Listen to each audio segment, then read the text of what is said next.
just to invite our deputy party leader and deputy president to invite you and take over as MC from now onwards. And Your Excellency, as you have been told, this framework for cooperation is a cooperation not just for the unity of our country, but also to synergize our strengths as the two largest political parties in this country and for the prosperity of all the people of Kenya, all without excluding anyone.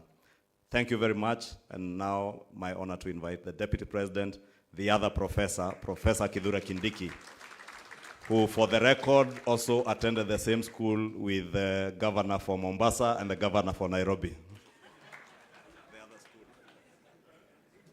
And Kimani Ichung'wah was in the other school. Your Excellencies, William Ruto and Raila Odinga. My task is to moderate the last and remaining part of this event. As I do that, allow me, Your Excellencies, to say two things. The first is to say I am a proud Kenyan to see what is happening here today, because as other speakers have said, courageous decisions are made by courageous people. Easy and flimsy decisions are made by weak people.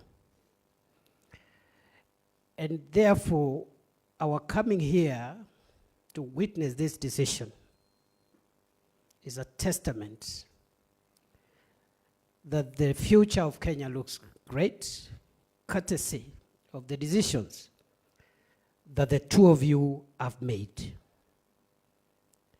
The two of you have the largest political infrastructure in our country, by far. Between the two of you, you have the wherewithal, politically speaking, of the entire country. If you were individualistic and selfish, you would have chosen to exercise your muscles, one against the other, on opposite sides of politics. In the process, you may have succeeded in undercutting one another, but in the process, you would have succeeded a great deal in undermining the speed, efficiency of the development of our country. So I thank you, Your Excellencies, for making brave decisions, because not everyone can make those kind of decisions. Many people, even claiming to be leaders, are weak, so they make weak decisions, they make selfish decisions, they make sectarian decisions, they make decisions that only serve to their interest as opposed to the interest of society as a whole.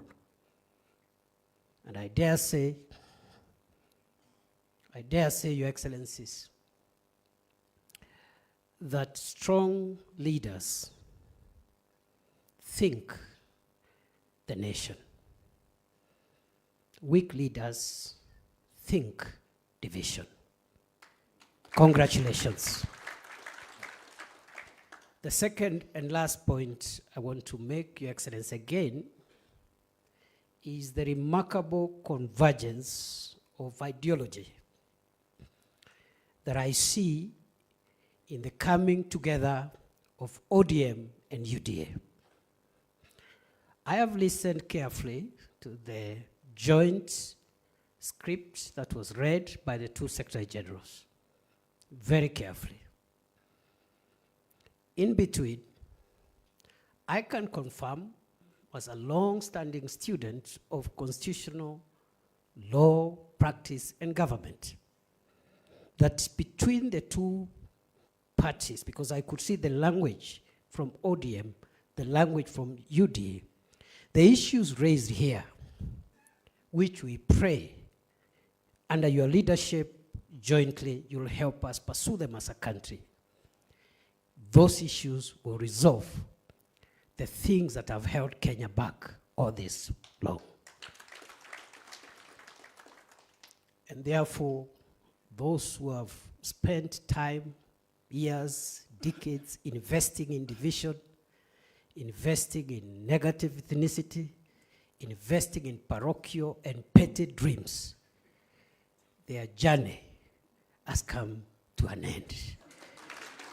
I want to thank you, Your Excellencies. We wish you well, and I know I speak on behalf of all my colleagues from both ODM and UDA. We wish you well, because if you succeed in leading us, Kenya will succeed. And therefore, I am happy, Your Excellency, and allow me now, so that we climax this event with 2 speeches. And I'm going to invite the first speaker, Your Excellency, Raila Odinga. Welcome, Your Excellency.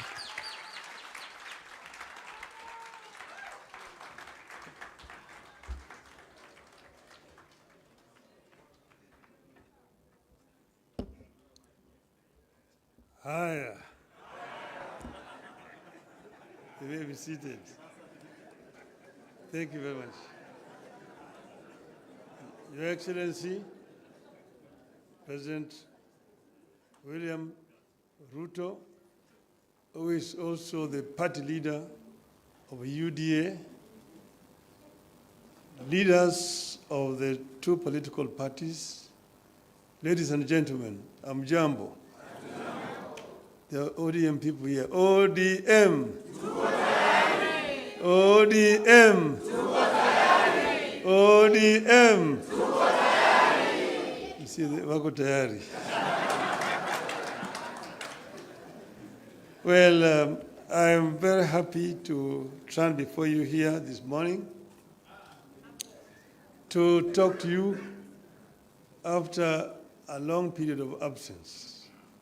As you know, that in the last 6 months, I've been engaged in the campaign on the continental platform for the position of the chair of the African Union. Some people ask me, why did I decide to run for that position?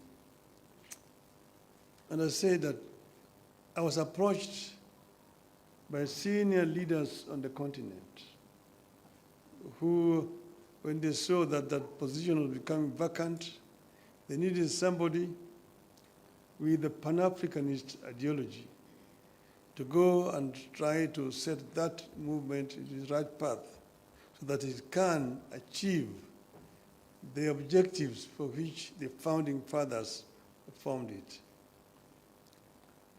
So they then sent the former Nigerian president, President Obasanjo, to me to come and persuade me to run.